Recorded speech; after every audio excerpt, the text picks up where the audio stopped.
বাংলাদেশ সহ বিশ্বের বিভিন্ন স্থান থেকে আজ রোববার দেখা যাবে পূর্ণগ্রাস চন্দ্রগ্রহণ। আন্তঃবাহিনী জনসংযোগ পরিদপ্তর ISPR এক সংবাদ বিজ্ঞপ্তিতে এ তথ্য জানিয়েছে। এতে বলা হয়, যদি আকাশ মেঘ মুক্ত থাকে তাহলে বাংলাদেশ থেকেও এই চন্দ্রগ্রহণ দেখা যাবে। চন্দ্রগ্রহণটি আজ রাত থেকে শুরু হয়ে পরদিন অর্থাৎ ৮ সেপ্টেম্বর ভোর পর্যন্ত চলবে। মোট ৭ ঘন্টা ২৭ মিনিট স্থায়ী হবে চন্দ্রগ্রহণ। বাংলাদেশ সময় অনুযায়ী ৭ সেপ্টেম্বর রাত ৯টা ২৮ মিনিটে চন্দ্রগ্রহণ শুরু হবে।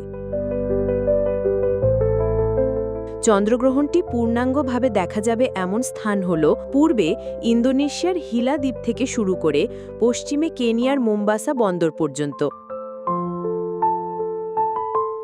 এ দুই প্রান্তের কিছুটা পূর্ব পশ্চিমেও আংশিক চন্দ্রগ্রহণ দেখা যাবে।